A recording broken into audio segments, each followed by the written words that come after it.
Tonight we're going to continue our study of the parables, and we're going to look at some parables that relate to preparation for judgment tonight.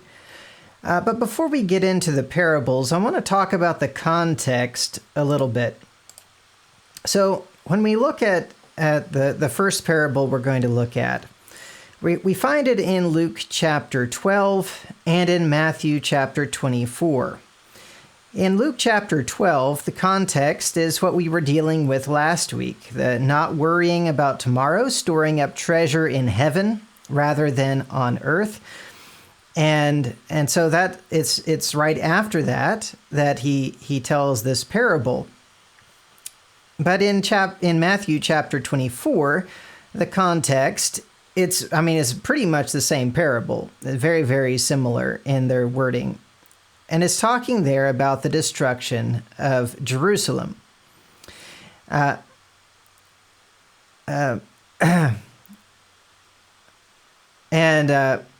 so how do we handle it being in these two very different contexts? And I think one thing to understand is that these parables actually mean the same thing for us no matter what the immediate context is, because they apply to the coming of Jesus regardless of how he comes. If it's the destruction of Jerusalem or it's coming at the end of time, the principle remains the same. And so we do generally want to really understand context to see the point of a passage. But if we're going to talk about God's judgment, now if we want to talk about who he's judging, context is really important. If we want to talk about the timing of things, that's really important. But if you talk about just why he's judging or how, what's the basis of his judgment, that doesn't change because God doesn't change. He judged Babylon, Egypt, Israel, Judah, Rome, Tyre, all these different ones in the Old Testament and in the New Testament the same way. And he's going to judge us the same way. He is a just God, and he doesn't change the way that justice works. It's just, he is just. And so he's the same God, and there are some things that just never change in how he deals with man. So even if he's talking about the destruction of Jerusalem, or if he's talking about the end of time, we can even apply these principles to the end of our personal life when we die, if that comes first. The principles all remain the same. If we're talking about judgment, the judgment of God, these principles apply. And so it really doesn't matter too much what the immediate context is. It's always good to know what it is and see if it influences our understanding. But in this case, we have one parable that is told in Luke in one context about not worrying about tomorrow, about making sure you use what God gives you for the purpose that he gives it to you and not storing up treasure on earth. Okay, and then in Matthew 24, it's about not getting distracted about the things of this world so that you're prepared when Jesus comes, whether that is in the destruction of Jerusalem or at the end of time. As when you get into chapter 25, which we will also tonight, Lord willing, it's pretty clearly talking about the end of time because the principles are the same. All right, so let's begin looking at it in Matthew 24 in verses 32 through 51. This is at the end of the chapter. So he says, "Now learn this parable from the fig tree. When its branch has already become tender and puts forth leaves, you know that summer is near. So you also, when you see all these things, know that it is near at the doors. Assuredly, I say to you, this generation will by no means pass away till all these things take place." All right, so first we get this very short parable, and we see that it is very specifically dealing with the destruction of Jerusalem. That generation, something that would happen in that generation, and from the context of the chapter, we know he's dealing with the destruction of Jerusalem. He's saying, you can learn this parable from the fig tree. When you see the signs, you know these are signs that show you that summer is near. And when you see all these things that I've told you about, know that the destruction of Jerusalem is near. It's at the doors. Okay. All right. And then let's go ahead and skip on down to verse 42. He says, watch therefore, for you do not know what hour your Lord is coming. But know this, that if the master of the house had known what hour the thief would come, he would have watched and not allowed his house to be broken into. Therefore, you also be ready, for the Son of Man is coming at an hour you do not expect. Who then is a faithful and wise servant, whom his master made ruler over his household, to give them food in due season? Blessed is that servant, whom his master, when he comes, will find so doing. Assuredly I say to you that he will make him ruler over all his goods. But if that evil servant says in his heart, my master is delaying his coming, and begins to beat his fellow servants, and to eat and drink with the drunkards, the master of that servant will come on a day when he is not looking for him, and at an hour that he is not aware of, and will cut him in two, and appoint him his portion with the hypocrites. There shall be weeping and gnashing of teeth. All right, so when we look at this parable of the ruling servant, we find that the master made a servant the ruler of his household in order to give them their food, right? It's for their benefit. And Jesus gives some of his servants the responsibility of providing spiritual food for his other servants.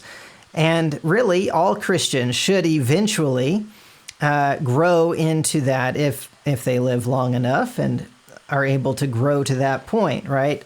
We're all to become teachers. At some point, the older are to teach the younger, and so on. But we have a responsibility from Christ in order to benefit our fellow servants.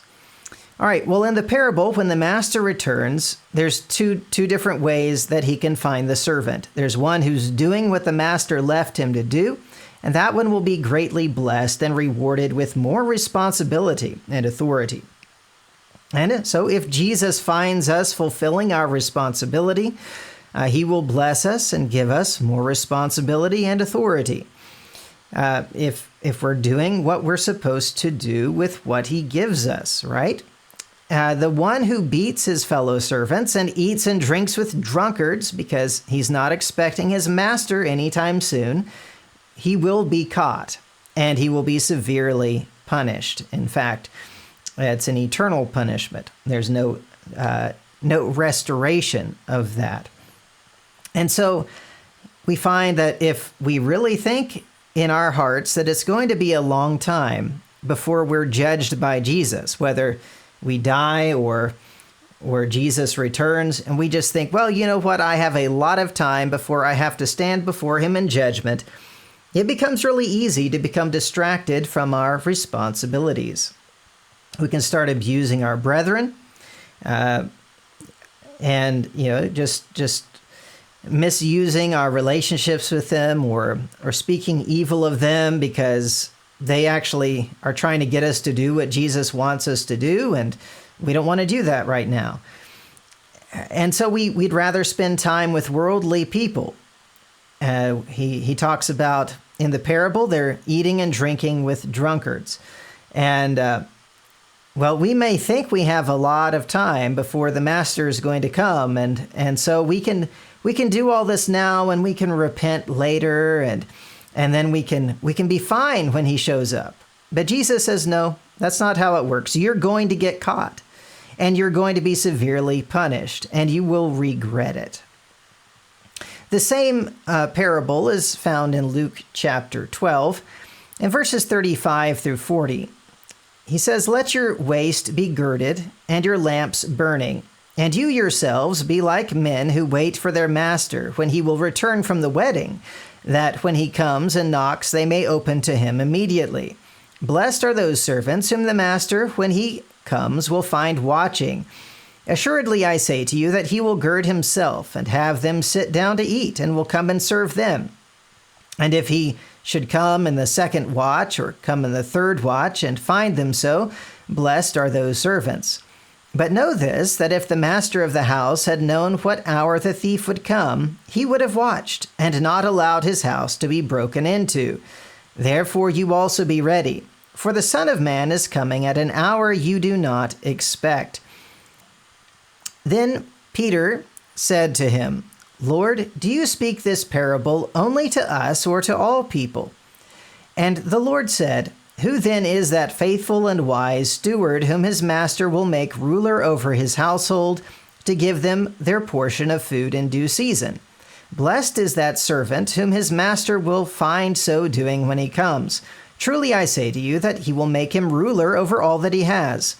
But if that servant says in his heart, My master is delaying his coming, and begins to beat the male and female servants, and to eat and drink and be drunk, the master of that servant will come on a day when he is not looking for him, and at an hour when he is not aware, and will cut him in two, and appoint him his portion with the unbelievers.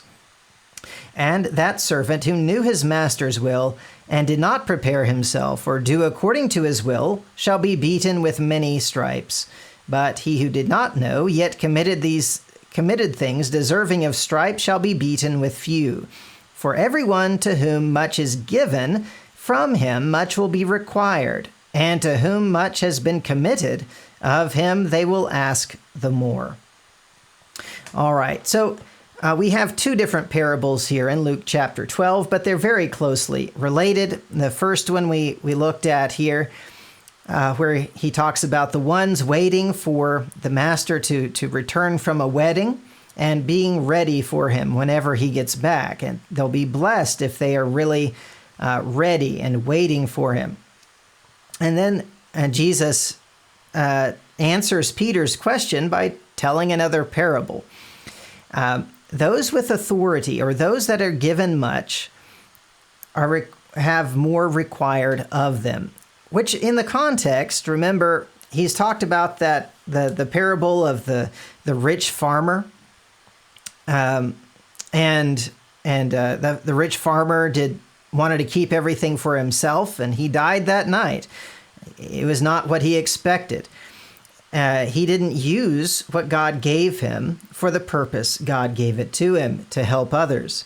And so we must be thinking about others. We must be thinking about what God's will is for what we have, because he's the one who gives it to us. We want Jesus to find us using what he gave us for the purpose he gave it.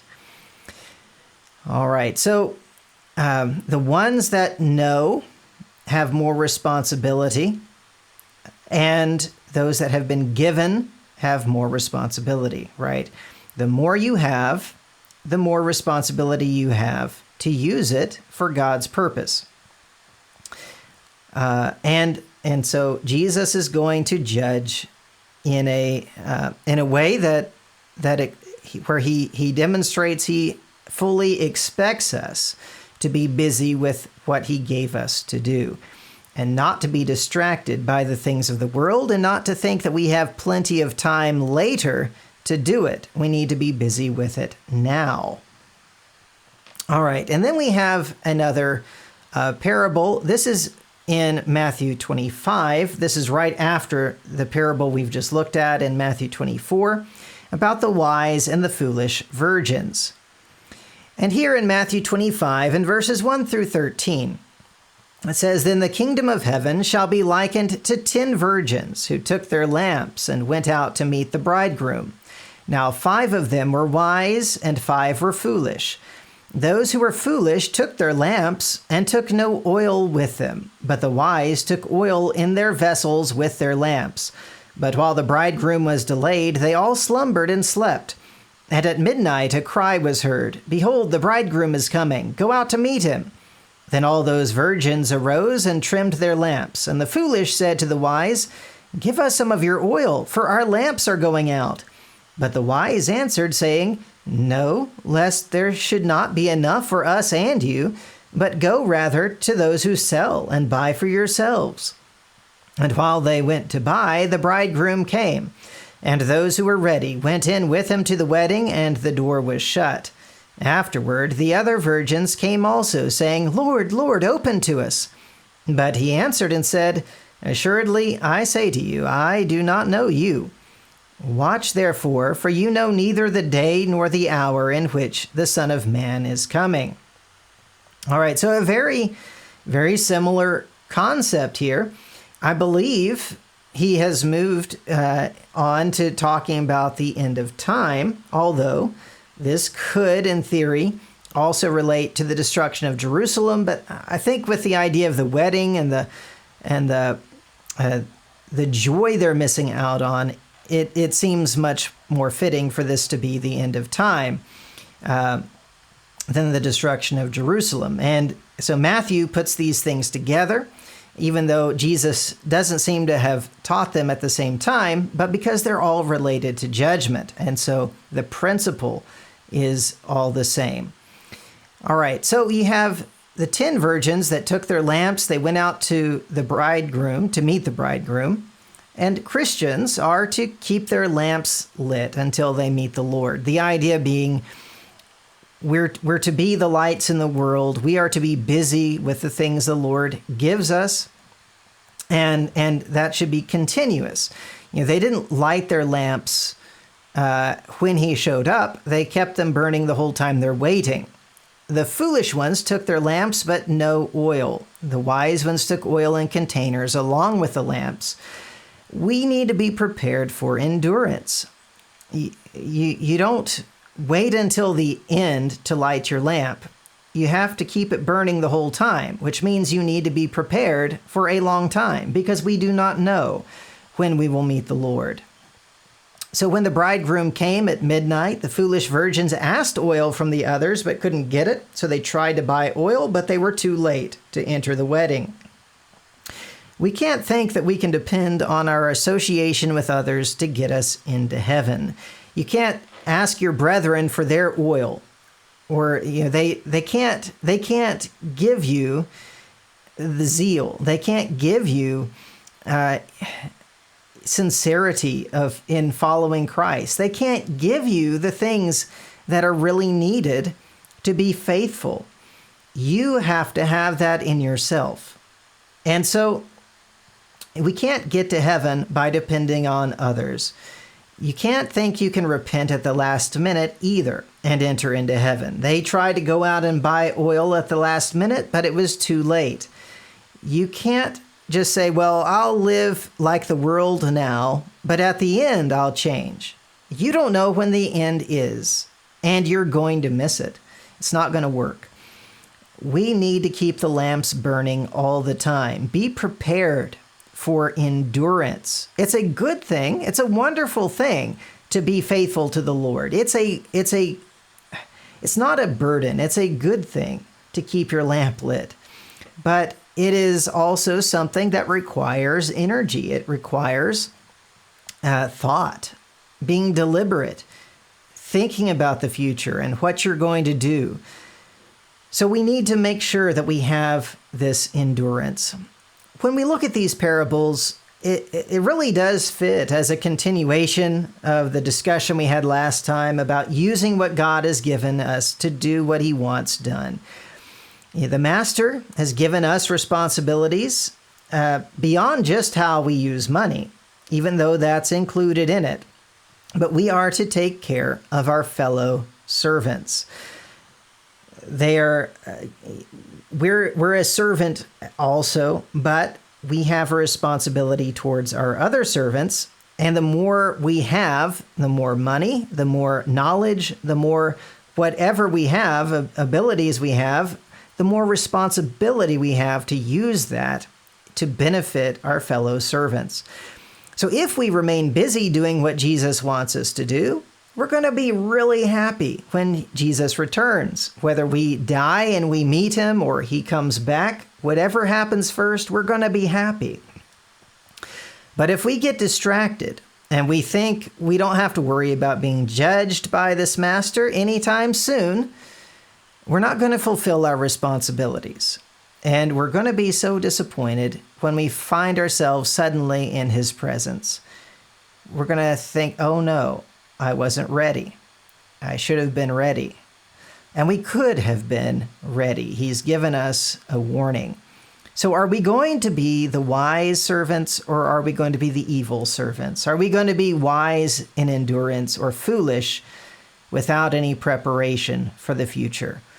Let's make sure that we are really thinking about what the Master wants us to do, and make sure we're doing it now, not in the future, but now and continually, because we do not know when we're going to stand before him. Let's be ready at all times. Thank you.